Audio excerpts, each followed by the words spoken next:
శ్రీ గురుదేవాయ నమః. ఓం సల్లక్షణ సమారంభాం చిదానందేతి మధ్యమాం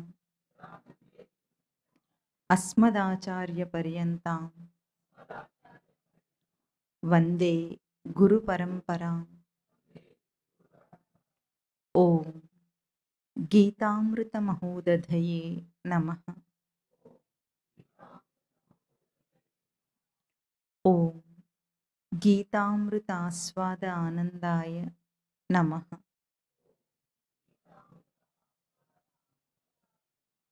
రెండో అధ్యాయం 13వ శ్లోకం.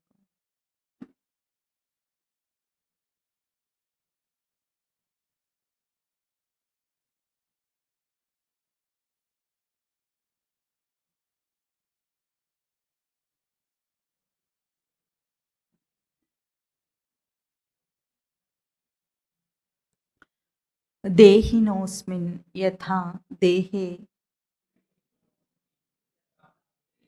కౌమారం యవ్వనం జరా తథా దేహాంతర ప్రాప్తి ధీరస్తత్ర న ముహ్యతి. మాత్రా స్పర్శాస్తు కౌంతేయ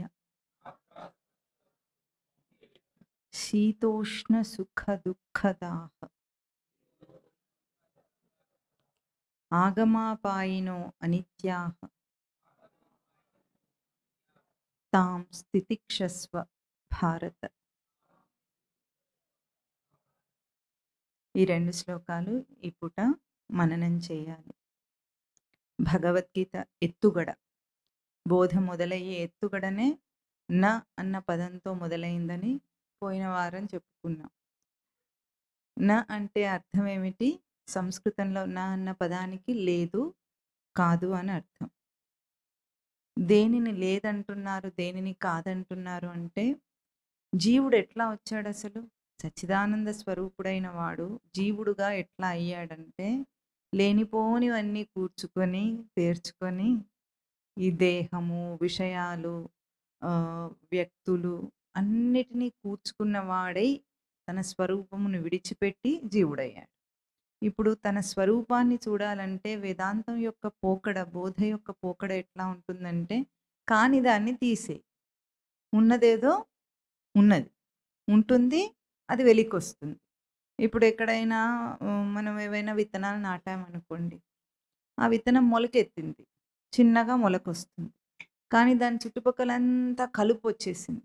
విపరీతంగా కలుపు వచ్చేస్తే మనం ఏం విత్తనం నాటామో అక్కడ ఏం మొలిచిందో కూడా మనకు కనిపించదు. ముందు మనం ఏం చేయాలి? కలుపు తీసేయాలి. అంటే కానిది ఏదుందో అది వచ్చి అయిన దాన్ని కప్పిపుచ్చేస్తుంది కనుక తన స్వరూపాన్ని కప్పిపుచ్చేసే అంత జీవభావాన్ని కూడా తొలగించాలి. అక్కడ స్వామి చేసిన పనేమిటి? నేను గాని, నీవు గాని, ఈ రాజులు గాని, ముగ్గురు, 3 అంశములు. ఇవేవి కూడా ఇదివరకు లేక ఇప్పుడుండి తరువాత ఉండబోవు అనేది లేదు. అంటే ఒకప్పుడు లేని వాళ్ళము కాదు, మళ్ళీ ఇంకొకప్పుడు ఉండబోవు అనేది కూడా లేదు. అంటే మనము నిత్య స్వరూపులము అని చెప్తున్నారు అక్కడ. అంటే ఏ దేహానికి ఉండే తాత్కాలికమైన కనిపించటం, పుట్టుక చావు అనేది ఉందో అది లేనే లేదని చెప్పారు. ఎందుకు? అర్జునుడి బాధంతా దేహంతోనే కదా. తనను తాను దేహంతో గుర్తించుకొని కురువంశీయుడు అని అనుకొని ఆ కురువంశం అంతా ఇప్పుడు నాశమవుతుంది అనుకుంటున్నాడు కాబట్టే అంతటి దుఃఖాన్ని పొందుతున్నాడు అర్జునుడు. ఇప్పుడు దాన్ని తొలగించటానికి స్వామి చేసిన పనేమిటి? నా ఇది లేనే లేదు పో అన్నాడు. దేహమే లేదు, ఇంకా తర్వాత చావటే ఉంటుంది, పుట్టుకే ఉంటుంది. అది దుఃఖానికి అంతం. దుఃఖాంతం కావాలంటే సత్యం తెలియాలి మనిషి. ఆ ప్రయత్నం అక్కడ చేశారు స్వామి. ఇంకొక గొప్ప విశేషం ఏమిటి ఆ శ్లోకంలో, ఆ పైన శ్లోకంలో? నేను, నీవు, ఈ రాజులు అందరూ సమానం. సమానం చేశాడు స్వామి మనను. నువ్వు కూడా నాలాగేనయ్యా, కొత్త ఏం కాదు, నువ్వు వేరే ఏం కాదు. నాకెట్లా చావు పుట్టుకలు లేవు, నీకు కూడా అట్లా అని స్వామితో సమానం చేశాడు మనని. లోకంలో వేదాంతము అసలేం చేస్తుందంటే సన్మానం చేస్తుందని చెప్పుకున్నాం పోయిన వారం మనం. లోకంలో అందరూ ఏం చేస్తారు సంసారంలో? భార్యా పిల్లల కోసము ఏం చేస్తారండి? శ్రమ పడతారు. పడి సంపాదిస్తారు. అంతా వాళ్ళకి ఇచ్చేస్తారు. మొత్తం సంపాదించిందంతా భార్య పిల్లలకైనా కాదా? ఎంత సంపాదిస్తే అంత. అవునా? చివరికి వాళ్ళేమంటారు ఇద్దరు కలిసి హ్మ్. ఏమంటారు చెప్పండి? నిజాయితీగా కొంచెం. మాకేం చేశావు అని అడుగుతారు. సింపుల్‌గా ఒకటే ప్రశ్న. ఇతనేం చేశాడు పాపం? మొత్తం అంతా తన జీవితాన్నంతా శ్రమ, కాలము, బలము, ధనము అన్నీ వాళ్ళకే ఇచ్చాడు. వాళ్ళేమో చక్కగా ఒక మాట అడిగేశారు. నాకేం చేశావు? వాడి జీవితంలో ఏదో ఒక చిన్న కోరిక తీరకపోతే, వాడేదో సాధించలేకపోతే దానికి తండ్రే కారణం, తల్లే కారణం అన్నట్టుగా నెపం పెడతారు. అదే, అదే వ్యక్తి ఒక 10,00,000 ఏ అన్నసత్రానికో డొనేషన్ ఇచ్చాడనుకోండి. వాళ్ళేం జేస్తారు పాపం? చాలా ఘనంగా ఒక పెద్ద బోర్డు పెట్టి గుర్తిస్తారా లేదా? విలువ గుర్తించి గొప్పవాడివి అంటారా లేదా? వాళ్ళకిచ్చింది ఓ 10,00,000 వీళ్ళకిచ్చింది సర్వస్వం అనాలి. ఏమిచ్చాడంటే కాలం, బలం, ధనం అన్నీ ఇచ్చేసాడు గదా! సర్వస్వం ఇచ్చాడు. ఆ సర్వస్వం ఇస్తేనేమో ఏం చేశావన్నారు. ఈ 10,00,000 తీసుకొని వీళ్ళేమో బోర్డు పెట్టి పొగుడుతున్నారు. అంటే ఇక్కడ ఇది తనకు అనే స్వార్థం లేకుండా చేస్తే తనకేమో అక్కడ విలువ గుర్తింపొచ్చింది. సంసారంలోనేమో తనను విలువలేనిదిగా తీసేసింది. అంటే వేదాంతం తనకు సన్మానం చేస్తుంది. సంసారం తనను పతనం చేస్తుంది. అర్థమవుతోందా మనకిప్పుడన్నా కొంచెం ఈ పోలికతోనన్నా? అర్థం గాదు. ఇంకా అర్థం కాదు మనకు. ఎందుకు? ఆ సంసారాన్ని అంత సంసారం అంటే ఏంటి? సమ్యక్ సరతి. స్పష్టంగా జారిపోవటం. దాని పేరే అది. జర్రున జారిపోతాడట. అది సంసారం అంటే. మన టెండెన్సీ మొగ్గు చూపటం ఇంత స్పష్టంగా ఈ ఉపమానం ఇప్పుడు అర్థమైందా మీకు? దానం చేస్తే ఎంత విలువుంటుందో, సంసారం చేస్తే సంసారానికిస్తే ఎంత విలువ లేదో అర్థమైన తర్వాత గూడా మనం ఎటు తిరుగుతాం? ఆ! అందుకే సర్న జారటం అంటున్నారు దాన్ని. అది మనిషి గుర్తించటం గూడా లేదు. వేదాంతం ఏం చేస్తుంది? అయ్యో బాబు! నువ్వు సచ్చిదానంద స్మృతి స్వరూపుడివి అంటోంది. ఇంట్లో వాళ్ళేమన్నారు? నువ్వు దేనికి పనికిరాని వాడివి అది ఇది అన్నారు. అవునా? మళ్ళేం చేస్తాం మనం గురువుని వదిలిపెట్టి ఎక్కడికెళ్తాం? సంసారానికెళ్తాం. అంటే మనకు కనీసం గూడా ఇప్పుడు గూడా అర్థం కావటం లేదనమాట. ఎవరు మనకు విలువనిస్తున్నారో, ఎవరు మనల్ని గొప్ప చేస్తున్నారో కూడా అర్థం చేసుకునే స్థితిలో లేనట్లే మనిషి తప్పించుకొని తిరుగుతూ ఉంటాడు. కానీ ఇప్పుడు స్వామి ఏం జేశారు, చాలా గొప్పగా భగవద్గీత ఏం జేసింది, జీవుడిని సన్మానించి, నువ్వు చావు పుట్టుకలు లేని ఈ చర్వత చేర్వణం అంటే మళ్ళీ మళ్ళీ తిరుగాడే ఈ పరంపర లేని ఒక జీవస్వరూపమని భౌతిక దృష్టిని కొట్టిపారేసింది ఒకటి. అయితే వెంటనే మళ్ళీ ఏం జేసింది, ఇక్కడ ఇవాళ శ్లోకంలో ఏమంటున్నారు, దేహినోస్మిన్ యథా దేహే కౌమారం యవ్వనం జరా తథా దేహాంతర ప్రాప్తిః ధీరః తత్ర న ముహ్యతి. అంటే ఏమంటున్నారంటే, దేహినః అస్మిన్ దేహే దేహినః దేహి అని మనకి వాళ్ళొక బిరుదిస్తున్నారు. లోకంలో పాపి అంటే పాపం గలవాడు. రోగి అంటే రోగం గలవాడు. పోనీ కొంచెం మంచిగా చెప్పారు. త్యాగి అంటే జ్ఞాని అంటే జ్ఞానం గలవాడు. ఇప్పుడు దేహి అంటే మననేమంటున్నారు? దేహి అంటున్నారు. అంటే నువ్వు దేహం గాదు. దేహం నీకున్నది. అంటే నువ్వు వాడుకునే ఒక పరికరం అని జెప్తున్నారు. అంతేనా?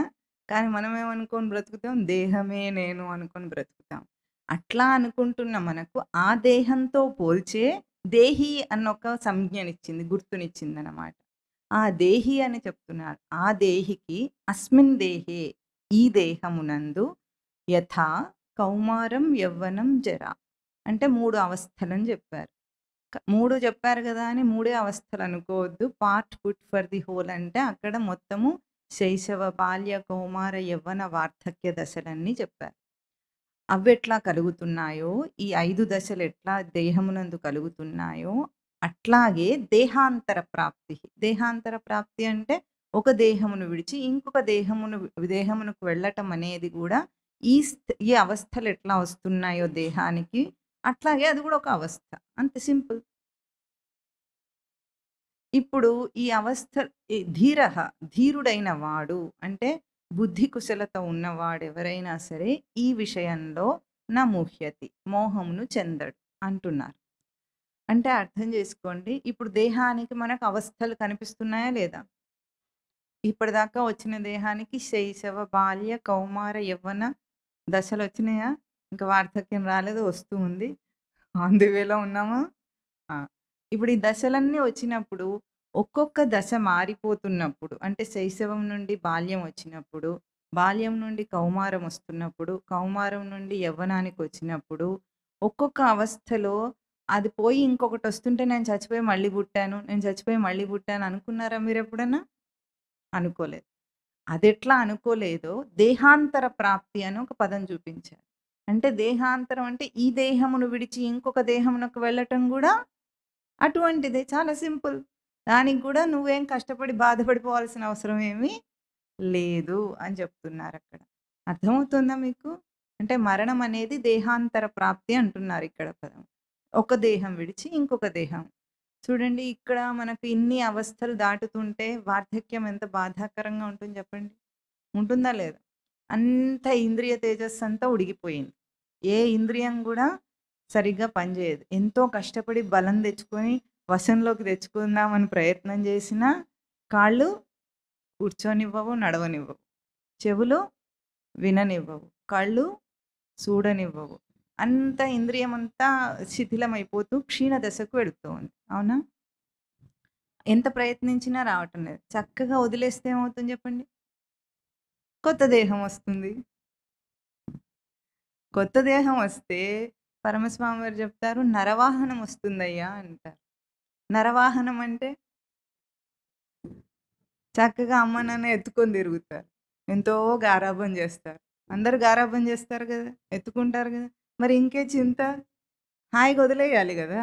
కానీ మనిషి ఎట్లా ఉన్నాడు? చింతాక్రాంతుడై వృద్ధస్తావత్ చింతాసక్తః. వృద్ధాప్యం రాగానే ఎప్పుడు చూసినా సరే వీడికి దేహ చింతనే సరిపోతుందట. శబ్దం ఏమిటి? పైననా? ఆ! అయితే ఏం చేస్తున్నారు ఇప్పుడు? ఇప్పుడేమంటున్నారు? ఇది చాలా చులకన చేసి దేహాన్ని ఇంతే ఈ దేహానికి విలువ. నువ్వెందుకంత చింతపడతావు అని తీసేస్తున్నారు. తర్వాత గూడా ఒక శ్లోకం వస్తుంది మనకు. ఈ రోజుల్లో మనుషులు బట్టలెట్లా మార్చుకుంటారండి? పూటకొకటి మార్చుకుంటారా? హ్మ్. వె చిరిగిపోయేదాకా గూడా ఆగరు. వెంటనే వేసింది వేసుకోకుండా వేసుకుంటేనే వాళ్ళకి ఆనందం. అంతే అట్లాంటిదే ఈ దేహం గూడా. ఇంకొకటి ఇది మార్చేసుకొని ఇంకోటి తెచ్చేసుకోవచ్చు. దానికెందుకంత కష్టపడిపోవటం? చచ్చిపోకుండా ఉండటానికి ఎన్ని ఎన్ని కష్టాలు పడతారు చెప్పండి? వ్యాక్సిన్‌లేసుకుంటారా? హ్మ్. ఇంకొకటి వృద్ధాప్యం రాకుండా దాచుకోవడానికి ఏం జేస్తారు? మేకప్ చేసుకుంటారు. డై ఏసుకోరు, వెంట్రుకలు ఆగుతుందేమిటది? అది ఆగుతుందా? ఎన్ని పై పూతలు పూసినా, మళ్ళీ ఆ డై ఏసిన తర్వాత జుట్టు కాస్త పెరిగితే ఏ రంగొస్తుంది? తెల్లగానే వస్తుంది. అది ఆపలేరెవ్వరు. ఇన్ని కష్టాలు దేనికోసం పడుతున్నాడు మరి? దాన్ని తప్పించటానికి. దాని నుండి తప్పించుకొనే ఎంతో ప్రయత్నం చేసినా, దేహం మాత్రం క్షీణించేది, క్షీణించేది. సరే. ఇప్పుడైతే ఈ ఈ అవస్థలన్నీ దేహానికొచ్చినయా? దేహికొచ్చినయా? దేహమేమో మనకు భౌతికం గాబట్టి మారిపోవటం అనేది మనకు కనిపిస్తుంది. చిన్నదున్న దేహం ఇప్పుడు పెద్దదయింది. ఇది కనిపిస్తుంది. అది మారిపోతుంటే మనమేమయ్యాం? మారామా? మారకుండా ఉన్నామా? చెప్పండి ఏమయ్యాం? మారిపోతున్నామా? ఏమయ్యాం? మారేమయ్యాం? దేహమేమో చిన్నది పెద్దదయింది. మనం చిన్నవాళ్ళం పెద్దవాళ్ళం అయ్యామా? మరేమయ్యాం మనం? ఎదిగామంటారా? మనం గూడా ఎక్కడేసిన గొంగలు అక్కడలాగానే ఉన్నాం గదా! చిన్నప్పుడు గూడా ఈ దేహం నేననే అనుకున్నాం. చచ్చేటప్పుడు గూడా ఈ దేహం నేనని అనుకుంటున్నాడు గదా! అంటే అజ్ఞాన స్థితికైతే అట్లాగే ఉంది. అప్పుడున్న అజ్ఞానం ఇప్పుడు గూడా ఉంది. ఇంకేం మారాడు? మీరనే తెలివి అని ఉంది జూసారా? ఏదో అంటే మీరు చెప్పడానికి కాస్త మొహమాట పడ్డారు గానీ, తెలివొచ్చింది అందామనుకున్నారు. కానీ అనలేదు. ఎందుకంటే మాత వారు అన్నిటిని ఖండిస్తారని మీకు ముందే తెలుసు కాబట్టి. తెలివొచ్చిందన్నదంతా గూడా లోకంలో ఏదో కాస్త నేర్పిస్తే దాంట్లో తెలివొచ్చింది. కానీ స్వరూపాజ్ఞానం ఎక్కడిదక్కడ అట్లాగే ఉందా లేదా? పుట్టేటప్పుడు ఏ భ్రాంతితో పుట్టాడో, చచ్చేటప్పుడు మళ్ళీ అదే భ్రాంతి కంటిన్యూస్. మళ్ళీ జన్మకు గూడా అదే తీసుకొనెళ్తున్నాడు. అంతే. ఏం మారాడు? మారలేదు. అయితే ఇటువంటిది ఈ చెప్పటంలో ముందిక్కడ ఈ శ్లోకం ఏం చేస్తుందంటే, ఈ శ్లోకానికి ఇది ముక్కకు ముక్క అర్థం. అంటే ఎట్లాగైతే ఈ స్థితులన్నీ స్టేజెస్ ఆఫ్ లైఫ్ చూపించారో, శైశవ, బాల్య, కౌమార, యవ్వన, వార్ధక్య దశలు, మరణం గూడా దేహాంతర ప్రాప్తి గూడా అటువంటి ఒక దశ మాత్రమే అని దాన్ని చాలా చులకనగా తీసేశారు. అది ధైర్యం కోసం మనకు. దేహం మీద భ్రాంతి పోవటం కోసం. వేదాంతం ఎప్పుడు ఏం చేస్తుందంటే దాని పోకడ ఒక రకం ఉంటుంది. ముందు దేహాన్ని నిందిస్తుంది. హ్మ్. ఏముందిరా ఇది రక్తమాంసముల మైల కొంప ఇది. అంతేనా కాదా? ఏముంది ఇందులో? కాస్త చర్మం తొలగిందనుకోండి ఏం కనిపిస్తుంది లోపలంతా? ఛీ అంటాడు ఇట్లా చూసి. కాస్త చీమొస్తే దెబ్బ తగిలి చీమొస్తుంటే ఏమంటాడు? ఛీ అంటాడా లేదా? దేన్ని ఛీ అంటున్నాడు? ఇందాక మేకప్ రుద్దాడు చూసారా? దాన్నే ఛీ అంటున్నాడు ఇప్పుడు. అదేం చేస్తుంది? పొద్దున రాత్రి చక్కగా స్నానం చేసి పడుకున్నా సరే, పొద్దునకి ఎంత ఫ్రెష్‌గా ఉంటాడా? పడుకునేటప్పుడు ఒకసారి అంత అలంకరించుకున్న ఫోటో తీసుకొని స్వామివారు చెప్తారు, పొద్దున్నే లేచి ఒకసారి ఫోటో పెట్టుకొని చూసుకో ఏమైందో. ఏం చేస్తుందది? అన్ని రంధ్రాల్లోంచి మురికి కక్కుతూ ఉంటుంది. అంతేనా? చెవుల్లోంచి, ముక్కులోంచి, కళ్ళలోంచి, నోట్లోంచి అంత మురికి కక్కడమే దాని పని గదా! పొద్దున్నే అన్నీ శుభ్రం చేస్తాం గదా మనం. అంటే ఈ మైల కొంప అని దాని మీద ఒక వెగటు భావం కలిగిస్తుంది ముందు వేదాంత బోధ. ఎందుకంటే దీన్ని నేననుకోని మురిసిపోతున్నాడు వీడు. మోహంలో పడుతున్నాడు.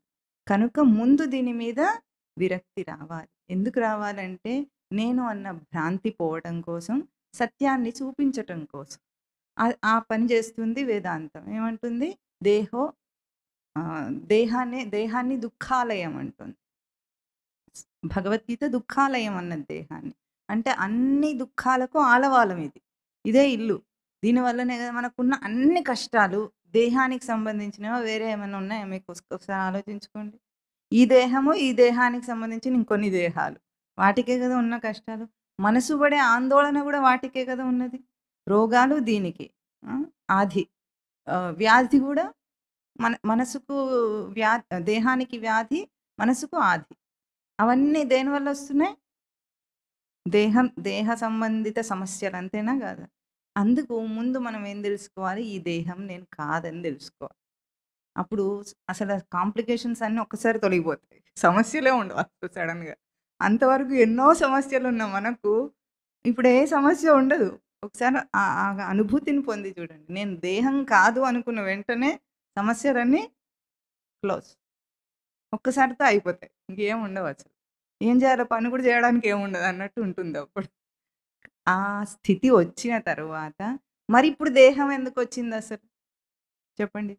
జీవుడికి దేహం ఎందుకొచ్చింది? అవసరమేమిటి? ఇట్లా పుట్టి చచ్చిపోవడానికా? ఈ దేహం తెచ్చుకొని ఇంత కాంప్లికేటెడ్‌గా బ్రతకటం ఎందుకు? ఇంత కష్టపడటం ఎందుకు? పుట్టి చచ్చిపోవటం కోసమేనా? అంటే అప్పుడు దేహం యొక్క విలువను చూపిస్తుంది వేదాంతం. దేహము చాలా గొప్ప విశేషం. చాలా గొప్ప విశేషం. భ్రాంతిని తొలగించుకొని ఈ దేహాన్నొక పరికరంగా, ఒక ఇన్‌స్ట్రుమెంట్‌గా మనిషి వాడుకోగలిగితే అసలు దేహం లేకుండా ముక్తి రాదు ముందు. జీవుడికి ముక్తి రావాలంటే ఈ మర్త్య లోకంలో అంటే ఈ మరణమే స్వభావం కలిగిన ఈ లోకంలో మనుష్య జన్మనెత్తితేనే వాడికి ముక్తి. అంతదాకా ఆ బ్రహ్మ భువనాల్లోకాహ పునరావర్తినః అర్జున. నువ్వు ఏ లోకానికెళ్ళినా గూడా అక్కడ నీకు ముక్తి లేదు. ఈ మనుష్య లోకంలోనే, ఈ మనుష్య దేహంతోనే ముక్తి రావాలి. ఇది తప్పనిది. జీవుడు ముక్తిని పొందాలంటే అది తప్పనిది. ఇప్పుడు ఆ మనుష్య దేహం యొక్క విలువని మనం గుర్తించాలి. ఎందుకంటే నీచంగా తీసి పారేస్తే ఇప్పుడు వదిలేస్తామా మరి దీన్ని? ఏం చేయాలి దీంతో? దీన్నేం చేయాలంటే వాడుకోవాలి. మనం దీని చేత వాడుకోబడుతున్నాం. వాడుకోవట్లేదు. అది మనల్ని నడిపిస్తుంది. మనం దాన్ని నడిపించట్లేదు. ఇప్పుడేం జేయాలి?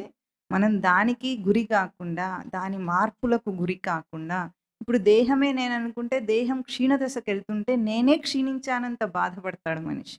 అంటే దాని మార్పుకు వీడు గురయ్యాడు. అంతేనా? గురి వీడు. మారిందది. దానికేం బాధ లేదు. బాధ ఎవరికొచ్చింది? జీవుడికొచ్చింది. కనుక ఆ మార్పుకు గురి కాకుండా ఉండటం కోసం ముందు దాన్ని వేరు చెయ్యి. వేరు చేసి ఇది నేను కాదు అన్న దర్శనంతో మరి ఇప్పుడు దీన్నేం చేయాలో మనం ఒకసారి విచారణ చేద్దాం. దేహం ఎట్లా వచ్చింది? ఎట్లా వచ్చింది? తల్లి గర్భంలో నిర్మాణం అయ్యిందది. అవునా? ఒక్క కణంలో ఉన్నాడు తండ్రి గర్భంలో వాడు. తండ్రిది కూడా గర్భమే అంటారు. తండ్రి గర్భంలో ఒక్క కణంలో ఉన్నాడు ఆ జీవుడు. ఆ ఒక్క కణము తల్లి గర్భంలో ప్రవేశించి కణముల రాశిగా ఎదిగింది. అవునా? ఆ ఒక్క స్పెర్మ్‌లో జీవుడు ఉన్నవాడు ఏం చేశాడిప్పుడు? తల్లి గర్భంలో ఒక అండంతో ఫలదీకరించిన తర్వాత అదేమైంది? కణములన్నీ విభాగమై పెరుగుతూ వస్తున్నాయి. ఆ పెరుగుతుంటే తానేమయ్యాడు? అన్ని కణాల్లో ప్రవేశించాడు. అన్ని కణాలలో ప్రవేశించి ఎట్లా పెరుగుతుంది? గబగబా పెరుగుతూ ఉంటాయట. లోపల కణాలన్నీ. సైన్స్ ఏం చెప్తుంది? 2, 4, 4 8, 8, 16, 32 అట్లా పెరుగుతూనే పోతూ ఉంటుంది. గబగబా పెరుగుతూ ఉంటే అదేదో ఒక మాంసపు పిండంలాగా పెరగలేదట. దాన్నేం చేశాడు? వీడు అన్ని కణముల్లో దూరి వాటన్నిటిని గూడా అవయవములుగా, అంగములుగా తీర్చిదిద్దుకున్నాడు. తీర్చిదిద్దాడా? ఇట్లా ముద్దలాగా ఉన్నాడా? తీర్చిదిద్దుకున్నాడు. ఎంత చక్కగా తీర్చిదిద్దుకున్నాడు? షేప్‌లెస్‌గా లేదిప్పుడు. చాలా అనుకూలంగా వాడికి కావలసినట్టుగా అంగాలునే అవయవాలని. లోపలున్న వాటిని అవయవాలంటారు. వీటన్నిటిని అంగములంటారు. వీటన్నిటిని కూర్చుకొని ఒక దేహ నిర్మాణమును చేసుకున్నాడు. ఎవరు చేశారు? తానే చేసుకున్నాడు. నిర్మాణమును చేసుకొని పూర్తయిందట. ఆ పూర్తయిన తర్వాత గర్భోపనిషత్తు చెప్తుంది. ఏడో నెల అంతంలోగా పూర్తవుతుంది. దేహ నిర్మాణం అంతా పూర్తవుతుంది. అది 3 వారాలకే దేహంలోని వైటల్ ఫంక్షన్స్ అన్నీ గూడా అంటే వెన్నుపూస, మెదడు, హృదయము, స్పందన అనేది ఆ జీవుడు కేవలం ఒక ధాన్యపు గింజ ఆకారంలో ఉన్నప్పుడే మొదలైపోతుంది. అప్పటినుండి అన్ని అవయవాలు, అన్ని అంగాలను నిర్మాణం చేసుకొని ఎదిగి, ఇప్పుడు ఒక పూర్ణ దేహాన్ని ఏర్పాటు చేసుకొని అప్పుడు 8వ నెలలో విచారణ చేస్తాడట వాడు. 8వ నెల నుండి విచారణ వాడికి. ఇంకంతా పనైపోయింది గదా! కట్టేసుకున్నాడు. ఇప్పుడు ఆలోచిస్తాడు. ఈ దేహంలోకి నేనెందుకొచ్చానని ఆలోచిస్తే వాడికి జన్మాంతరంగా జరిగినదంతా గుర్తొస్తూ ఉంటుంది. ఎన్ని జన్మల్లో ఎన్ని స్త్రీ యోనులలో వాడు పుట్టాడో, ఎన్ని స్త్రీ యోనులలో పుట్టాడో, ఎంత ఎంత స్త్రీ స్తనమును పానం జేశాడో, ఎంతమంది స్త్రీల స్తనమును పానం జేశాడో, ఎన్ని సార్లు మరణమును అనుభవించాడో ఇదంతా గుర్తొస్తుంది వాడికి. గుర్తొచ్చి పాపం మీరందరూ తల్లిదండ్రులేనా ఇక్కడున్నవాళ్ళు? హ్మ్. మీ పిల్లల కోసం వాళ్ళు అడిగింది ఏదైనా జేస్తారా? చెప్పండి. చేస్తారు గదా! చెయ్యాలనే గదా మీరు అహర్నిశలు పగలు, రాత్రి కష్టపడతారు? వాడేమడిగాడో చెప్పమంటారా? గర్భంలో వాడు చాలా కోరికలు కోరుకున్నాడు. అవి తీరుస్తారా మరి? ధిక్ అజ్ఞానం, ధిక్ అజ్ఞానం అంటాడు. ఛీ! నా అజ్ఞానము ఇన్ని జన్మలెత్తి గూడా పరమేశ్వరా! ఒక్కరోజు కూడా నిన్ను ప్రార్థించిన వాడిని కాదే! ఎంత పాపం జేశాను నేను. ఈ గర్భనరకాన్ని అనుభవిస్తున్నాను. మళ్ళీ మళ్ళీ పుట్టి, మళ్ళీ మళ్ళీ చచ్చే ఈ గర్భనరకం నాకొద్దయ్యా! ఈ ఒక్కసారి గనక నన్ను ఈ యోని నుండి దాటిస్తే, ఇంక నీ పాదాలు విడిచిపెట్టను నారాయణ అని ప్రమాణం జేశాడట. అందరూ. మీరు గూడా. మీ పిల్లలు గూడా. ఇస్తారా మరి? వాడికా సంస్కారాన్ని ఇస్తారా? అడిగాడు వాడు. ఇస్తారా? ఇవ్వరా? ఇవ్వాలి. ఈ ఈ భౌతిక దేహ నిర్మాణం అవుతూ ఉన్నప్పుడే జీవుడేం జేశాడు, ఒక్కొక్క కణంలో తాను ప్రవేశించినప్పుడు కేవలం భౌతిక దేహాన్ని నిర్మాణం చేయలేదు. అక్కడ సంస్కార నిర్మాణాన్ని గూడా చేసుకున్నాడు. ప్రతి కణంలో వాడి సంస్కారం ఉంటుంది. మనిషికి ప్రతి కదలికలో సంస్కారం తెలుస్తుందా లేదా? ఒక బుద్ధిమంతుడైన పిల్లవాడు నడుస్తుంటే ఎట్లా ఉంటుంది? వాడు మాట్లాడుతుంటే ఎట్లా ఉంటుంది? వాడు చూస్తుంటే ఎట్లా ఉంటుంది? తేడా ఉంటుందా లేదా? అంటే ప్రతి కణములో గూడా వాడి సంస్కారం ఉంది ఇప్పుడు. ఆ సంస్కారాన్ని ప్రవేశపెట్టి చైతన్య రూపంగా వాడి దేహాన్ని నిర్మాణం జేశాడు. అదెట్లా తెలుస్తుంది ఈరోజు మనకు? మీ దేహంలో ఎక్కడ ముట్టుకున్నా సరే నేను అని తెలుస్తుందా? తెలియట్లేదా? నేను అన్న స్ఫురణ వస్తుందా? లేదా? ఎందుకొస్తోంది? ప్రతి కణంలో గూడా తనను పలికించాడక్కడ. ఆ పలికించి చైతన్యంగా తెలుస్తుందా? జడంగా ఉందా మనకు? లైవ్లీ బాడీగా ఉందా? ఏదో డెడ్‌గా దీన్నేమంటారు? జడ వస్తువులాగా ఉందా? చెప్పండి. లైవ్లీగా చైతన్యవంతంగా తెలియటంలా? ఎందుకు తెలుస్తోంది? నేనున్నా, నేనున్నా అని. అందుకే దేహం మీద ఇంత భ్రాంతి గూడా వచ్చింది వాడికి. ఎంత భ్రాంతి ఉంటుంది? ఎట్లా ఉన్నవాడైనా వాడేమనుకుంటాడు? నేను అందంగా అనుకుంటాడా లేదా? అద్దంలో చూసుకునేటప్పుడు ఏమిటబ్బా! నేను ఇట్లున్నానని అనుకుంటాడా? పక్కవాడిని చూసేటప్పుడు ఎన్నో అనిపిస్తాయి. వీడి ముక్కు ఇట్లా ఉంది, వాడి రంగు అట్లా ఉంది అని. వాడు అద్దంలో చూసుకునేటప్పుడు అట్లా సవరించుకుంటూ చాలా అందంగా ఉన్నాననుకుంటాడు. అందంగా ఉన్నా లేకపోయినా. ఎందుకనుకుంటాడు? దాని మీద అంత భ్రాంతి ఎందుకుందంటే నేననుకున్నాడు గదా! నేను హోదానిచ్చాడు గదా! మరి నేనుకెప్పుడైనా హోదా తగ్గితే వాడు ఊరుకుంటాడేమిటి? ఊరుకోడు. అందుకే నల్లగా సిద్ధిలాగా ఉన్నా నేను అందంగా ఉన్నాననుకుంటుంటాడు వాడు. ఆ దేహంకి నేనన్న హోదా ఉంది.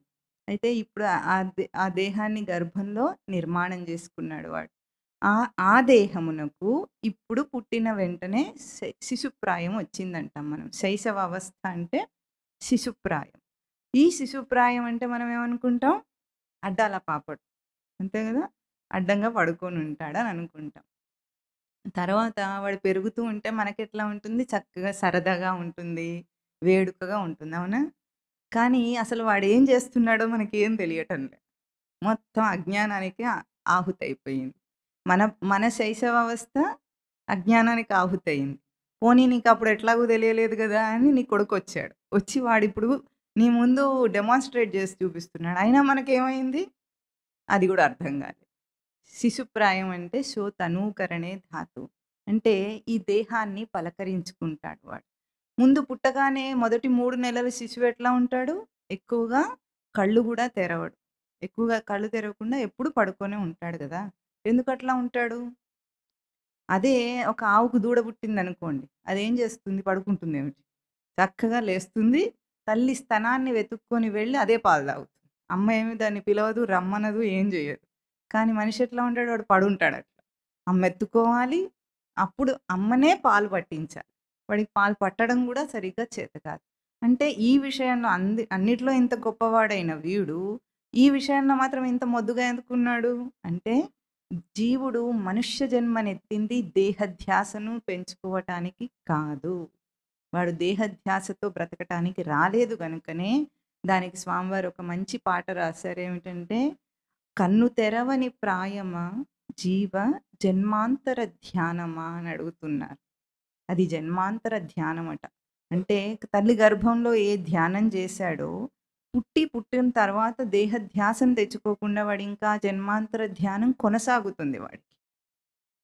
మనం ఏం చేస్తాం వాడికి చక్కగా నీళ్లు పోసి పడుకోబెట్టి, లేచినప్పుడు పాలిచ్చి మన డ్యూటీ అంతే అయిపోయింది. వీడెందుకు పడుకున్నాడు? అక్కడ కుక్క పిల్లలేమో పుట్టగానే పాలు తాగుతున్నాయి. మన పిల్లాడు ఎందుకు తాగట్లేదు? మనకు విచారణ గూడా రాదనమాట. అది వదిలేసాం. ఆ తర్వాత 4వ నెలలో ఏమవుతుంది? ఏం చేస్తాడండి 4వ నెలలో? నవ్వుతాడు. నవ్వుతాడా? నవ్వుతాడు. ఏం చేస్తాడు? ఎందుకు నవ్వుతాడు వాడు?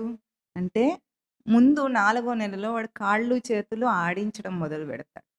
ఆ ఆడించేటప్పుడు ఏం చేస్తున్నాడు వాడు? పలకరిస్తున్నాడు ఈ దేహాన్ని. వాడే గదా కట్టుకున్నాడు. హ్మ్. ఇప్పుడు ఇల్లెట్లా కట్టుకుంటాం మనం? ఇటుక పేర్చి ఇల్లు కట్టుకుంటామా? ఏం చేద్దామని జెప్పండి? ఉండడానికి. ఎట్లా ఉంటాం? ఉండడం అంటే ఇప్పుడు ఇంట్లో సోఫాలు గూడా ఉంటాయి. అట్లుంటామా మనం? మన ప్రవర్తన ఉంది ఇంట్లో. మనము అక్కడ జీవించటానికి, బ్రతకడానికి అంటాం మామూలు భాషలో. కానీ జీవించటానికి ఇల్లు కట్టుకున్నాం. మరి ఈ దేహంలో? ఈ దేహాన్ని ఎందుకు కట్టుకున్నాం? ఏం చేద్దామని? చచ్చిపోదామనా రేపు? కాదు. ప్రవర్తించటానికి. ఇక్కడ జీవించి ప్రవర్తించాలి. ఆ ప్రవర్తనను తాను పొందాలి. దానికోసం మనం నిర్మాణం చేసుకున్నాం. ఇప్పుడు గర్భంలో నిర్మాణం చేసుకున్నవాడు ఇప్పుడు దాన్ని పలకరించి చూస్తాడట. కాళ్ళు, చేతులు ఆడుతున్నాయంటే వాడే గదా నిర్మాణం చేసుకున్నాడు. ఎట్లా ఉన్నాయి ఈ అవయవాలు, అంగాలు చెక్ చేసుకోవాలి గదా! పనికి పనికి అంటే వాటి నుండి పని చేసి ప్రవర్తన చేయాలంటే వాటిని పలకరించి చూస్తాడు. అందుకు వాడు ఎప్పుడైనా చూసారా? నాలుగో నెలలో, ఐదో నెలలో పిల్లల్ని ఇట్లా ఎత్తుకుంటే కాళ్ళు కొట్టుకుంటూనే ఉంటాడు వాడు సైకిల్ తొక్కినట్టు. చూసారా ఎప్పుడైనా? స్విమ్మింగ్ చేస్తున్నట్టు కాళ్ళు, చేతులు ఆడిస్తాడు. ఏం చేస్తున్నాడు వాడు? పలకరిస్తున్నాడు. ఆ పలకరించిన ఆనందంలో చైతన్యాన్ని దర్శనం చేస్తూ వాడు నవ్వుతాడు. మనమేమో మన మొహం చూసి నవ్వాడనుకుంటాం. లేదా మనం గొనిచిన బొమ్మలు చూసి నవ్వుతున్నాడనుకుంటాం. ఏ బొమ్మ ఇవ్వకండి వాడు ఆనందంగా ఉంటాడు. ఎందుకు? వాడికి దేహమే ఒక బొమ్మ ఇప్పుడు. వాడు దేహాత్మ భావంతో లేడు. దేహమే ఒక బొమ్మగా ఆట ఆడుకుంటున్నాడు వాడు. ఆనందిస్తున్నాడు. ఆ చైతన్యాన్ని దర్శనం చేస్తున్నాడు. దీన్ని తనూకరణం అంటే తనూకరణే ధాతువు ఏం చెప్తుంది? పదును పెడుతున్నాడట దేహాన్ని. ఇప్పుడు కాళ్ళు, చేతులు ఆడిన తర్వాత ఏం చేస్తాడు? ఏం చేస్తాడండి? బోర్ల పడతాడు. ఎందుకు బోర్ల పడాలి? అందరేమో నిలువుగా ఉన్నారు. వీడేమో అడ్డంగా ఉన్నాడు. వీడికి చాలా ఆరాటంగా ఉంటుందట. నేను గూడా అట్లా లేవాలి, నేను గూడా అట్లా లేవాలి అని. వెళ్ళకిలా ఉన్నవాడు లేవలేడు గదా! బోర్ల పడితే లేవడానికి ప్రయత్నం చేయొచ్చని బోర్ల పడతాడు. మనం ఏం చేస్తాం బోర్ల పడగానే? ఆ! ఏం చేస్తాం? ఆహా! బొబ్బట్లు పంచుతాం.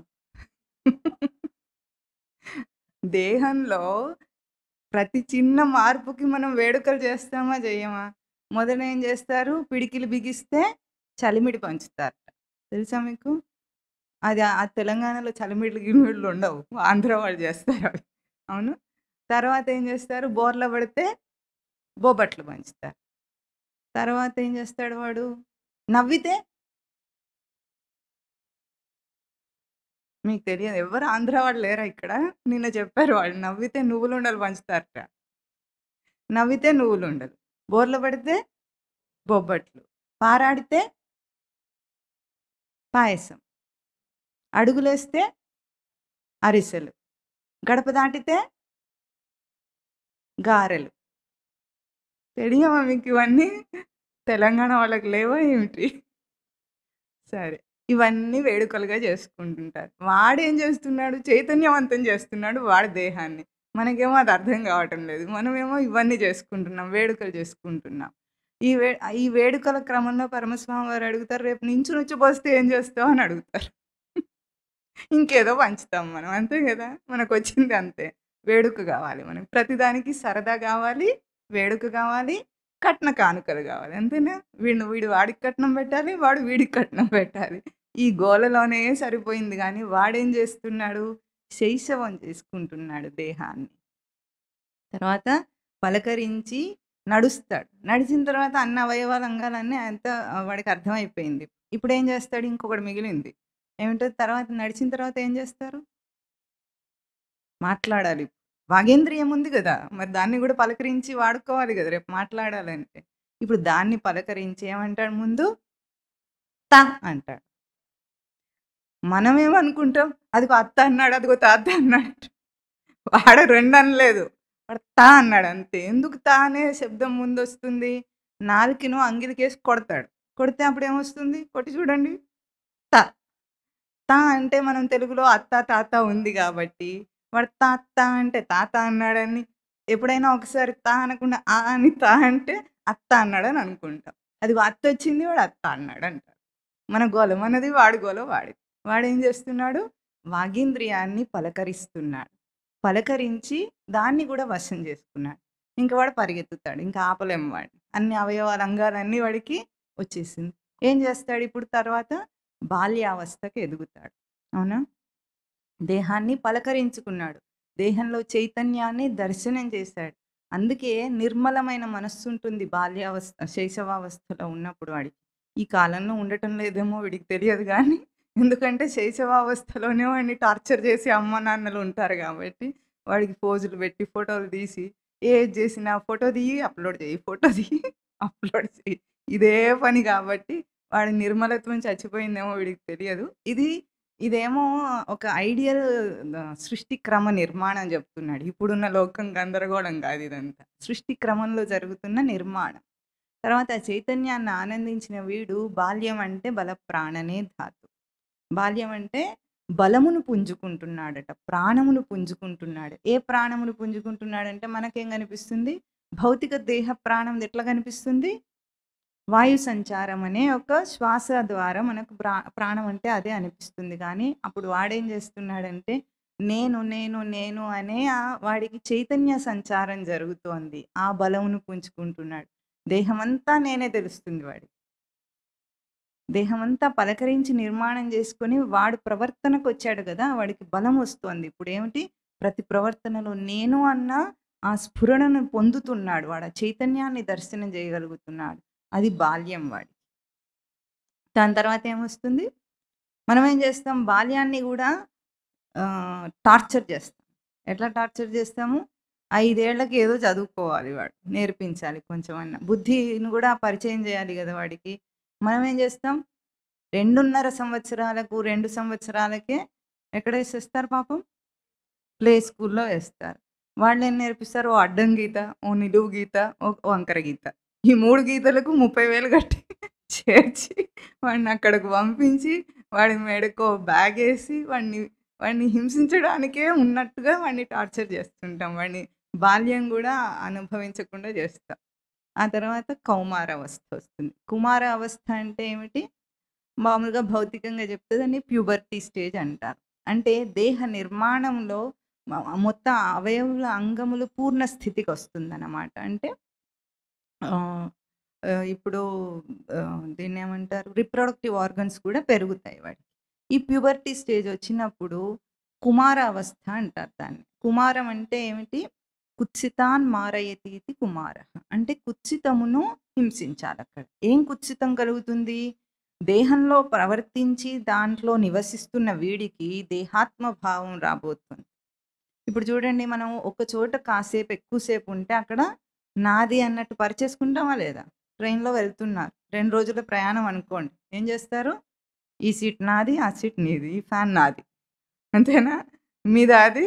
కాదు. కానీ మనిషికేమవుతుంది? ఒక చోట ఎక్కువ సేపు ఉండగానే అది నాది అన్న ఒక భ్రాంతొచ్చేస్తుంది. ఆ భ్రాంతొచ్చినట్టే ఇప్పుడు దేహాన్నంతా పలకరించి అంతా పూర్తయింది గదా! ఇప్పుడు వీడికి దేహాత్మ భావం అనే ఒక కుత్సితం రాబోతుంది. దాన్ని తొలగించుకునే ప్రయత్నం జేస్తాడు కుమారావస్థలో. అందుకే ప్రహ్లాదుడు చెప్తాడు, కావున కౌమార సమయంబున మనిషా గరిష్ఠుండై పరమ భాగవత ధర్మంబనుష్ఠింపవలె. అంటే కుమార అవస్థ వచ్చినప్పటి నుండి ఎప్పుడైతే 8వ సంవత్సరం దాటి 13 సంవత్సరాలు, 14 సంవత్సరాలు వస్తూ ఉంటాయో, ఆ సమయంలో చేయాలట భాగవతోత్తముడు కావాలి భాగవతం చదివేవాడు. ఎందుకు? అప్పుడు వాడికి దేహాత్మ భావము పెరుగుతూ ఉంటుంది. ఈ దేహమే నేను అన్న భావంతో మీరు మామూలుగా కూడా గమనిస్తే పిల్లలను ఆ ఆ సమయంలో కుమారావస్థ వచ్చినప్పుడు టీనేజ్‌కి ముందు ఒక రకమైన మార్పొస్తుంది. అంటే బాల్య చపలత్వం పోతుంది పిల్లల్లో.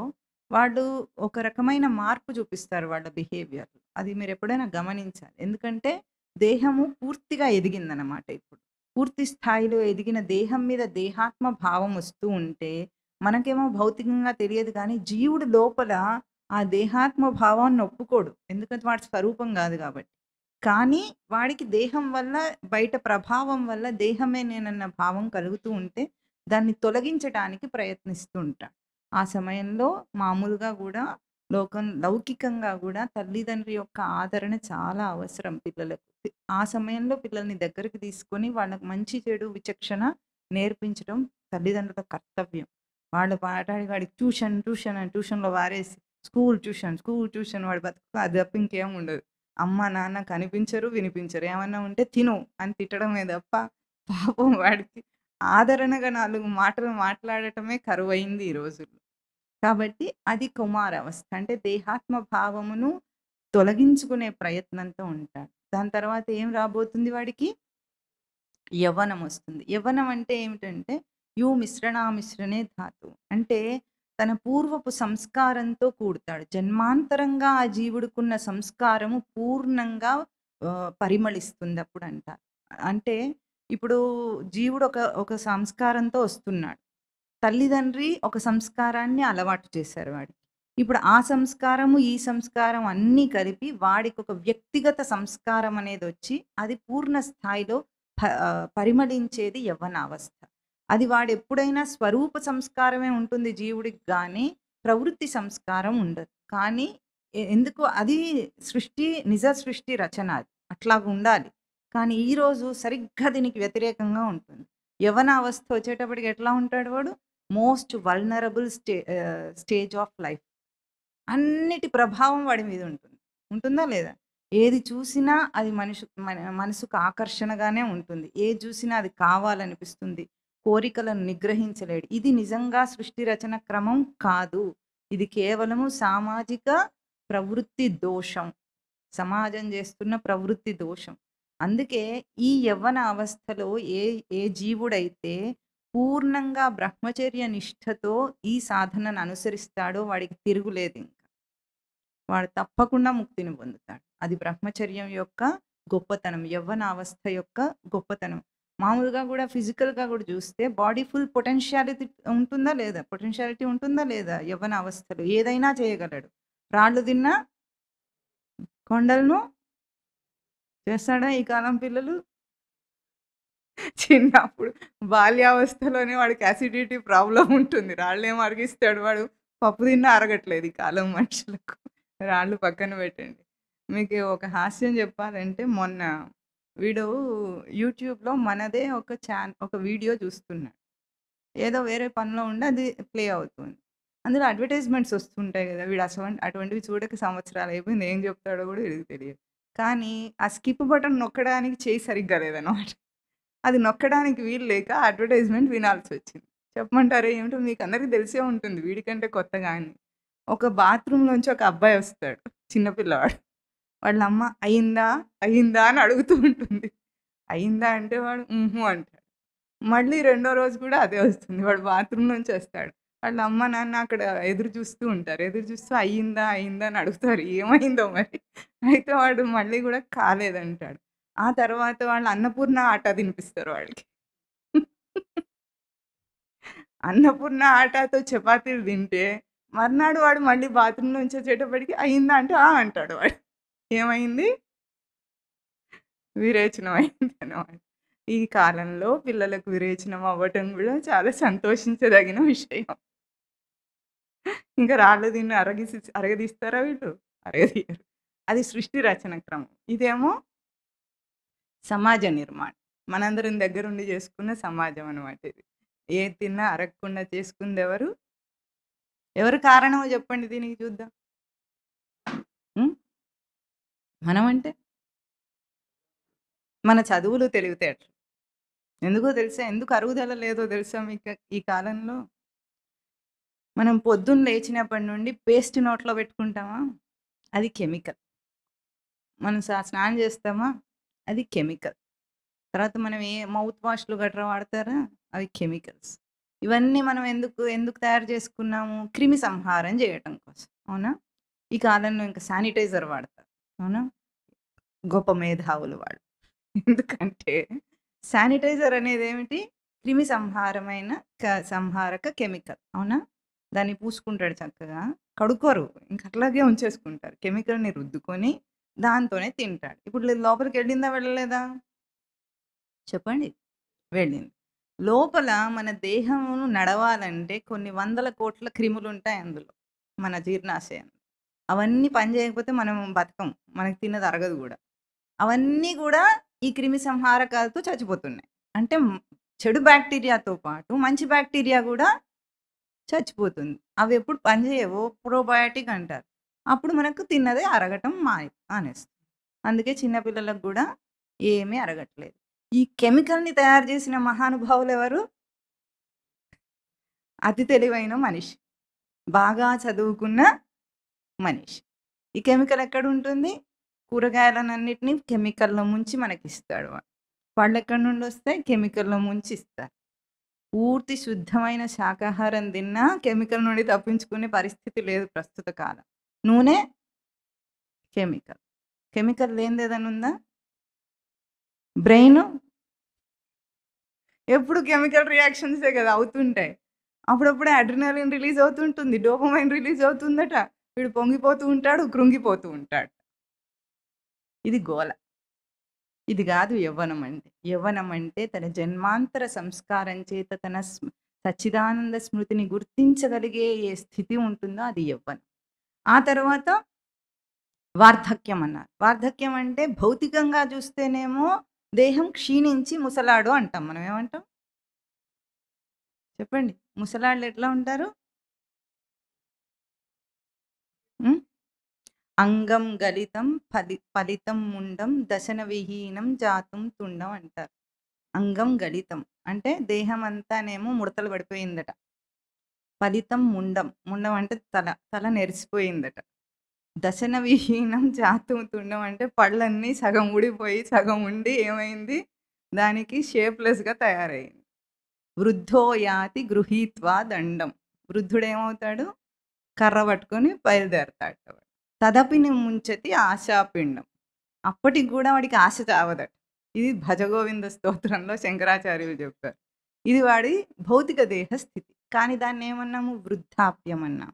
వృద్ధాప్యం అంటే వృద్ధౌ ధాతు. ఏం గావాలి మనిషికి? ఎదగాలి. ఎందులో ఎదగాలి? ఈ లౌకిక తెలివితేటల్లో కాదు ఎదగవలసింది. ఇవన్నీ వదిలేసిపోయేవే గదా! అవి వాడికి తెలివి గూడా గాదు. కానీ ఇక్కడ తన సచ్చిదానంద స్మృతిని ప్రతి ప్రవర్తనలో గూడా దర్శనం చేసి సచ్చిదానంద స్మృతి భావంలో ఎదగాలి వాడు. అది వృద్ధాప్యం. కానీ ఈరోజు వృద్ధస్తావత్ చింతాసక్తః. ఎప్పుడు చూసినా రోగాలు. ఆ రోగాలను తప్పించుకోవడం కోసమే బ్రతుకున్నట్టు బ్రతుకుంటాడు వాడు.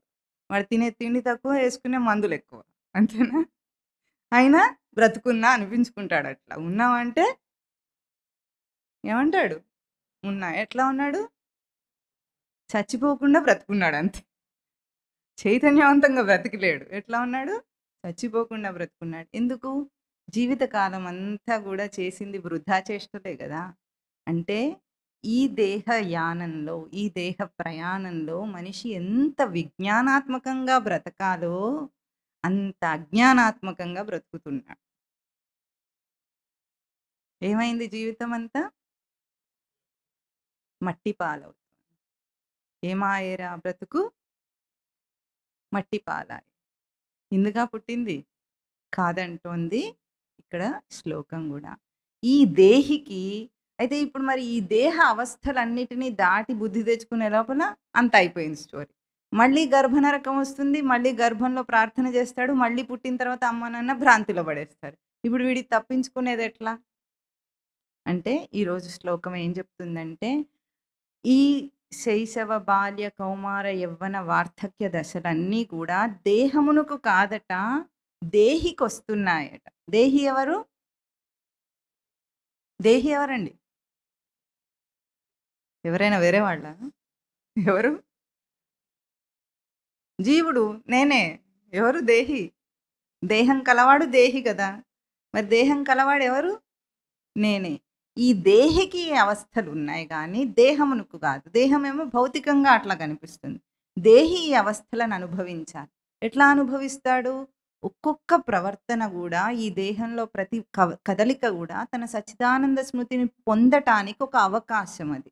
దేహం అంటేనే దేహ ఉపచయే ధాతు. అంటే కూర్చుకుందట. చినోతి సాధనావకాశానితి దేహః. అంటే ఏం చేసింది? ఆ సాధన అవకాశంగా కూర్చుకున్నాడు ఈ దేహాన్ని. ఎందుకొచ్చాడు ఈ దేహానికి ఇంత నిర్మాణం చేసి, ఇంత చేసిందెందుకు? దీంట్లో సాధన ప్రవర్తన చేసి తన స్వరూపాన్ని పొందటానికొచ్చాడు. ప్రతి చిన్న ప్రవర్తన వాడికొక అవకాశమే. ఎందుకు? ప్రతి చిన్న ప్రవర్తన వెనుక ఏముంటుంది? సంకల్పం ఉంటుంది. సంకల్పం చేయకుండా ఏ ప్రవర్తనైనా చేస్తాడా? మీరిక్కడి నుండి లేవాలన్నా సంకల్పం చేయాలి. కూర్చోవాలన్నా, వినాలన్నా సంకల్పం లేకుండా ఏ పనిని చేయట్లేదు. ఆ సంకల్పం నుండి క్రియాస్థానం దాకా ఏ స్థానంలోనైతే ఆ సంకల్పం పూర్తవుతుందో అప్పటిదాకా గూడా దేహం అనేది ప్రతి ప్రవర్తన దేహంలో ఒక అవకాశం. దేనికి అవకాశం? దేనికి అవకాశం? స్వరూప దర్శనం చేయటం కోసం అవకాశం. ఎదగటం. స్వరూప దర్శనంలో ఎదుగుతూ వస్తాడు వాడు. అట్లా వాడుకోమంటుంది ఇక్కడ. దాన్నేమంటున్నారు? ఇక్కడ మనము తర్వాత శ్లోకాన్ని గూడా మొదలుపెట్టి 2 కలిపి చెప్పుకుంటే ఇదెందుకంటే ఇదంతా గూడా సచ్చిదానంద స్మృతి స్వరూపుడు నీవని పైన శ్లోకంలో చెప్పారు. చెప్పినంత మాత్రాన మనకు అర్థం గాదు. దేహము దానికి ప్రాక్టికల్ ఫీల్డ్. ఏమిటిది? Practical field. ఇక్కడ మనం దర్శనం జేయగలం. చైతన్యం ఎక్కడ తెలుస్తుంది ఇప్పుడు మనకు? దేహంలో తెలుస్తుంది. దేహంలో అనుభవంలో తెలుస్తుంది. అదెవరో చెప్తే తెలిసినది గాదు. నేనున్నాను అని చైతన్యవంతంగా ఎక్కడ తెలుస్తోంది? ఈ దేహంలో తెలుస్తుంది. ఎప్పుడు? ప్రవర్తనలో తెలుస్తుంది. కనుక వెంటనే శ్లోకం ఏం చెప్తున్నారు స్వామి అంటే, మాత్రా స్పర్శాస్తు కౌంతేయ చెప్పండి. శీతోష్ణ సుఖ దుఃఖదాహ ఆగమాపాయినో అనిత్యాః తాం స్థితిక్షస్వ భారత. అయితే ఏమంటున్నారిక్కడంటే, మాత్రా స్పర్శాః అని 2 పదాలు వాడారు. మాత్రాహ అంటేనేమో అక్కడ ఇంద్రియములు అని అర్థం. దేహంలో ఏమున్నాయి మనకు? ఇంద్రియాలు. ఎన్నున్నాయి? ఎన్నున్నాయి? పంచ. 5 5 కర్మేంద్రియాలు, 5 జ్ఞానేంద్రియాలు. కాబట్టి పంచ ప 10 ఇంద్రియాలు మనకున్నాయి. అవి వీటిని మాత్రలు అంటున్నారు. ఇంకొకటి స్పర్శాహ అన్నారు. స్పర్శలంటే ఇంద్రియం దేన్ని తాకుతుందో అది స్పర్శ. అంటే ఇంద్రియార్థం అంటారు. ఇప్పుడు శ్రవణేంద్రియం అనుకోండి. శ్రవణేంద్రియం దేన్ని తాకుతుంది? స్పర్శిస్తుంది? శబ్దాన్ని. శబ్దమును ఇక్కడ స్పర్శాహ అంటున్నారు. మాత్రాహ స్పర్శాహ తు కౌంతేయ శీతోష్ణ సుఖ దుఃఖదాహ. అంటే శీతము, ఉష్ణము అనేవి ద్వంద్వములు. సుఖము, దుఃఖము అనేవి ద్వంద్వములు. పెయిర్స్ ఆఫ్ ఆపోజిట్స్ అంటారు. అవి ద్వంద్వములను కలిగిస్తున్నాయట. అంటే ఇప్పుడు శబ్దం వచ్చిందనుకోండి శ్రవణేంద్రియం శబ్దం శ్రవణేంద్రియాన్ని తాకింది. మనకేమనిపిస్తోంది? ఏదైనా శబ్దం విన్నప్పుడు ఇది బాగుంది, బాగాలేదు. బాగుందన్నప్పుడు సుఖాన్ని అనుభవిస్తాడు.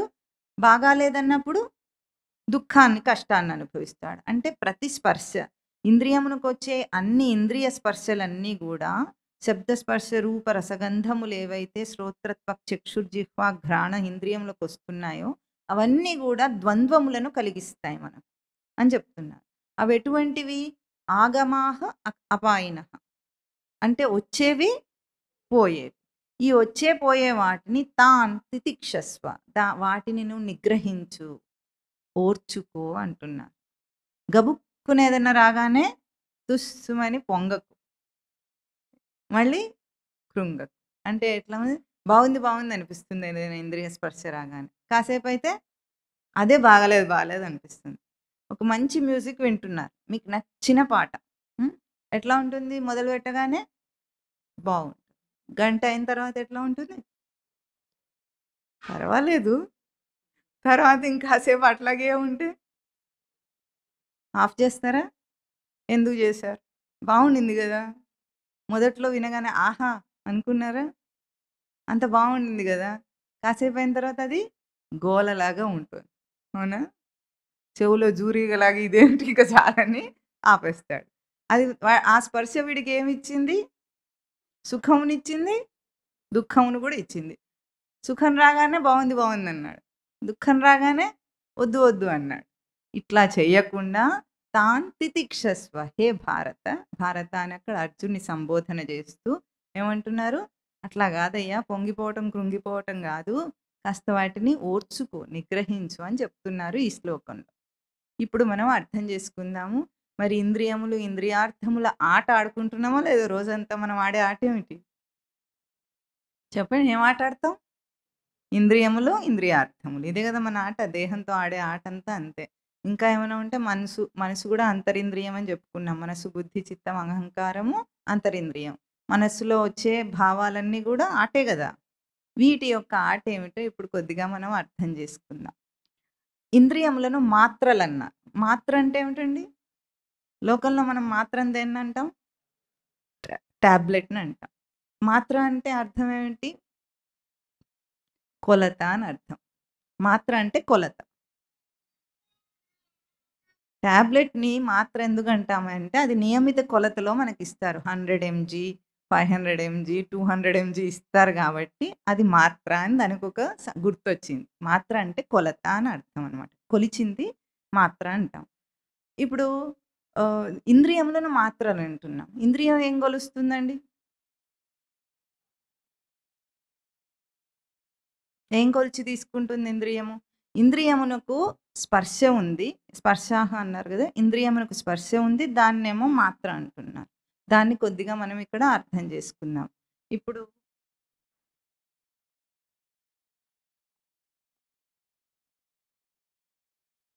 దీన్ని పట్టుకున్నానన్నా. ఈ పట్టుకున్నప్పుడు దీన్ని పట్టుకోవడానికి ఇక్కడి నుండి లేపటానికి ఒక తగిన బలాన్నివ్వాలా లేదా? తగిన పట్టునివ్వాలి. అంతేనా? దీన్ని లేపడానికి. ఇది గూడా ఇక్కడుంది. ఇది గూడా తీసుకున్నాను. దీనికి తగిన బలాన్ని, పట్టునివ్వాలా చేతికి?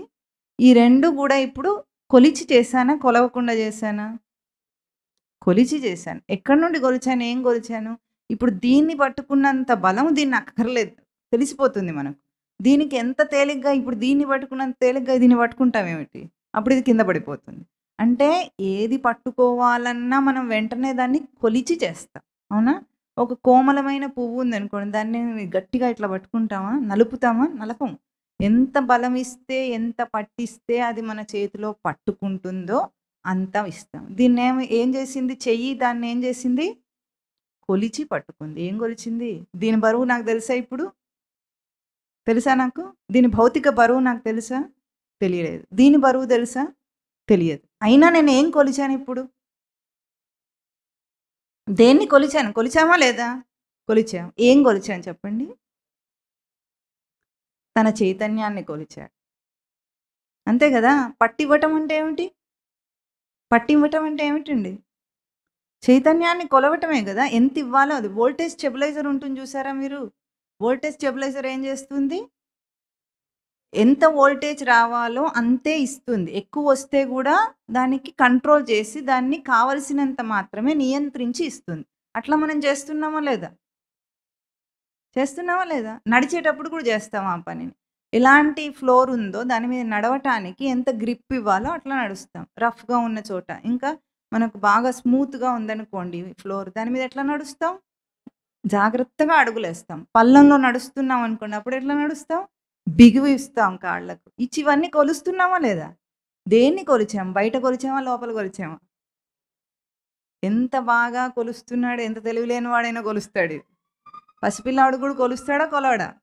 అంటే తన చైతన్యము తనకు అంత బాగా పరిచయమైంది కాబట్టి తాను కొలిచి ఇంద్రియంలో ప్రవర్తింపజేస్తాడు. అందుకని ఇంద్రియం ఏమన్నారు? మాత్రాహ మాత్రలు కొలతతో ప్రవర్తిస్తాయి. కొలత లేకుండా ప్రవర్తించవవి. ఇప్పుడు వీటికి స్పర్శ గూడా ఉందంటున్నారు. అన్నారు గదా! మాత్రలకేముంది? స్పర్శ ఉందట. ఏం స్పర్శ ఉంది? ఇప్పుడు ఈ చేతికి ఏం స్పర్శ ఉంది?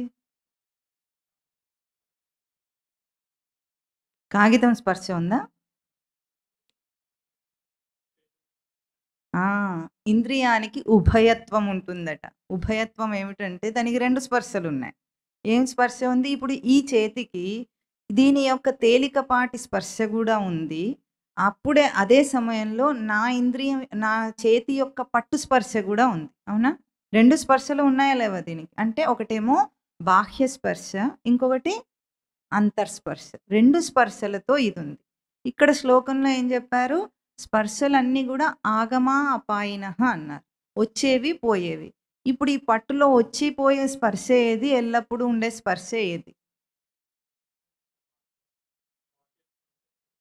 బాహ్య స్పర్శ వచ్చి, పోయేది.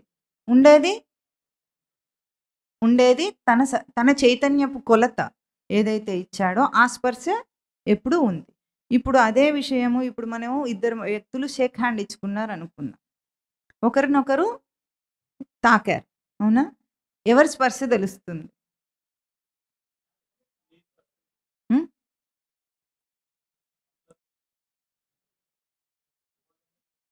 ఎవరిది వాళ్ళకి తెలుస్తుందా? 2 తెలుస్తుంటాయి. కానీ మనమేం మాట్లాడతాం? అది తాకానని తెలిసిందంటాం వెంటనే. ఎప్పుడైనా మన స్పర్శ మనకు తెలిసిందని గుర్తుందా? మనకంత తెలివుంటే బానే ఉండేది. ఇదేమిటి? మూర్ఛ. స్వరూపమునందు వాడికి ఏమరుపాటు. బయట విషయమునందు మెలకువ. అంతేనా? బయట విషయానందు అలర్ట్‌గా ఉన్నాడు. వాడిని మాత్రం వాడు మరిచిపోయాడు. వాడికి 2 స్పర్శలొచ్చినియి. ఏమిటి? ఎదుటివాడి స్పర్శ గూడా వచ్చింది. తన స్పర్శ గూడా వచ్చింది. తన స్పర్శ యందు తనకెరుక లేదు. ఎదుటి స్పర్శ వల్ల ఇప్పుడు శీతోష్ణ సుఖదుఖములు అనుభవిస్తున్నాడు. అంటే ఇప్పుడు తాకితే వేడిగా చల్లగాలి వీచింది. చల్లగాలి వీచగానే మనకేమనిపిస్తుంది? అబ్బా! చల్లగా బావుందనిపిస్తుంది. అబ్బా! చల్లగా బాగుందా? నీ స్పర్శ నీకు తెలిసిందా? నీ స్పర్శేంద్రియం యొక్క తేజస్సు నీకు అర్థమైందా? స్పర్శేంద్రియ తేజస్సు తెలిస్తే గనక వాడు నిగ్రహిస్తాడు దాన్ని. తితిక్షణ ఉంటుంది వాడికి. ఓర్చుకుంటాడు దాన్ని. ఎందుకు ఓర్చుకుంటాడు? దాన్ని గుర్తించేవాడినే గాని, ఆ చలిని అనుభవించే చలిని గాని, వేడి గాని, ఆ తాపాన్ని గాని, చలి యొక్క బాధను గాని నేను అనుభవించేవాడిని గాదు. దాన్ని గుర్తించేవాడిని నేను అని ఓర్చుకున్నవాడు అబ్బబ్బబ్బా! అన్నాడు. ఏమన్నాడు? ఏమంటారు అందరూ? కాస్త చల్లబడగానే అట్లా అవేమిటి మంకీ క్యాప్‌లు, స్వెటర్‌లు ఇట్లా ఇంకేమో ఉంటాయి కదా! దాన్నేదో కోట్ అంటారు ఇప్పుడు. ఆ! కాదు కాదు. దాని పేరు గుర్తు రావట్లేదు వీడికి. మొత్తం బాడీకి ఉంటుంది. థర్మాకోటా? ఈ ఈ మధ్య కొత్తగా వేసుకుంటున్నారది. ప్యాంట్, షర్ట్ 2 ఉంటాయి స్వెటర్ లాంటివే. థర్మాకోట్ అది దాని పేరు. అదేసుకుంటా. ఎందుకు? వీడికి బాహ్య స్పర్శే అర్థమవుతుంది. లోపల స్పర్శ అర్థం గావట్లేదు. అట్లా కాకుండా ఏం చేయమంటున్నారు? తితిక్షస్వ. దాన్ని కాస్త నిగ్రహించవయ్యా, ఓర్చుకో. ఒక్క నిమిషం ఓర్చుకుంటే అదేమవుతుంది? పోతుంది. దాని పేరే ఏమిటి? ఆగమః అపాయినః.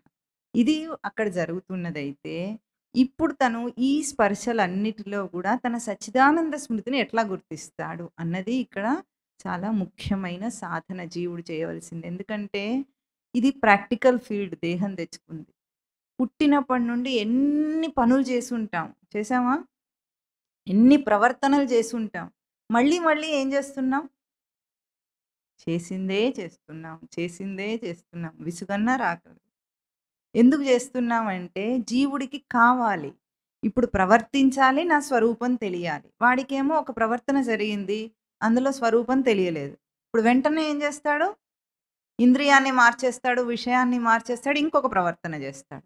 ఎందుకు చేస్తాడు వెంటనే?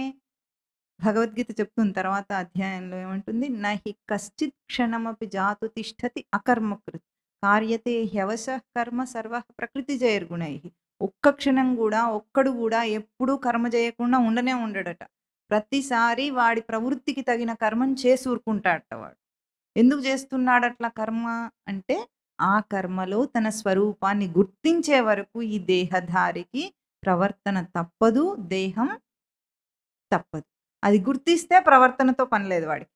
గుర్తించేదాకా ఇదే చేయాలి. కనుక ఈ 2 శ్లోకాలను గూడా ఇంకా ప్రాక్టికల్‌గా మన ప్రతి ప్రవర్తనలో శైశవ, బాల్య, కౌమార, యవ్వన, వార్ధక్య దశలను అనుభవించాలి. వార్ధక్య దశను అనుభవిస్తే తన స్వరూప స్మృతి తనకొస్తుంది. అదెట్లా అనుభవించాలో మాత్రాహ, స్పర్శాహ అంటే ఆ 2 గూడా మనకెట్లా అంతర్స్పర్శనిస్తున్నాయో మళ్ళీ గూడా మనము వచ్చే వారం ఇంకా వివరంగా మననం చేద్దాం. ఎందుకంటే ఇది దాటేసే శ్లోకాలు గాదు. మనం రోజు చేయవలసిన పనులివన్నీ. సాధన అంటేనే ఇది. సాధన అంటే ఏదో జేసేసి కాసేపు వినేసి వెళ్ళిపోవటం గాదు. ఇందాక చెప్పుకున్నాం. జీవుడికి ఈ అవస్థలన్నీ వస్తాయి. మీకేమనిపించిందప్పుడు? అర్థమైందా అసలు ఆ పదం అర్థమైంది గదా! జీవుడికి ఈ దేహమునందు శైశవ, బాల్య, కౌమార, యవ్వన, వార్ధక్య దశలొస్తాయి. అర్థమైందా? ఎవరికొస్తాయి? జీవుడెవరు వాడు?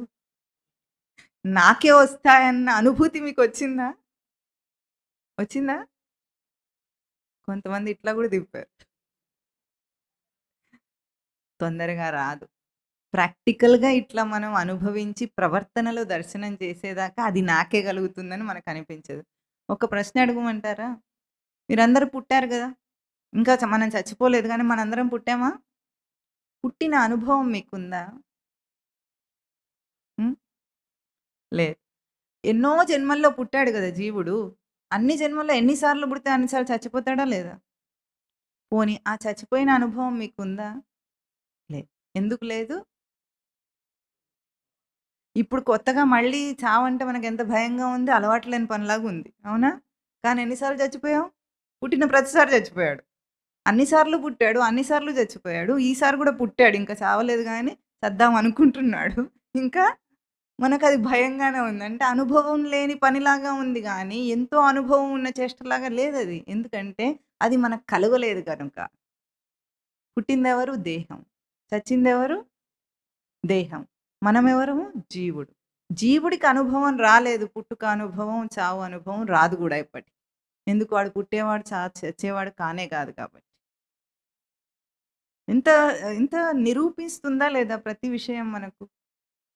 ప్రతి జన్మ, ప్రతి విషయం నిరూపిస్తోంది. నీకా అనుభవం రావటం లేదు. నువ్వు వేరు, అది వేరు, నువ్వు వేరు, అది వేరని. అయినా మనం భ్రాంతిలో కొట్టుకుంటాం. ఆ భ్రాంతి తొలగాలంటే ప్రతి ప్రవర్తనలో గూడా ఈ దర్శనం చేయాలి. అది వచ్చే వారం మళ్ళీ ఈ 2 శ్లోకాలను పోల్చుకొని మననం చేద్దాం. చెప్పండి. దేహినోస్మిన్ యథా దేహే కౌమారం, యవ్వనం, జరా తథా దేహాంతర ప్రాప్తిః ధీరస్తత్ర న ముహ్యతి. మాత్రా స్పర్శాస్తు కౌంతేయ శీతోష్ణ సుఖ దుఃఖదాః ఆగమాపాయినో అనిత్యాః తాం స్థితిక్షస్వ భారత. ఓం తత్ సత్.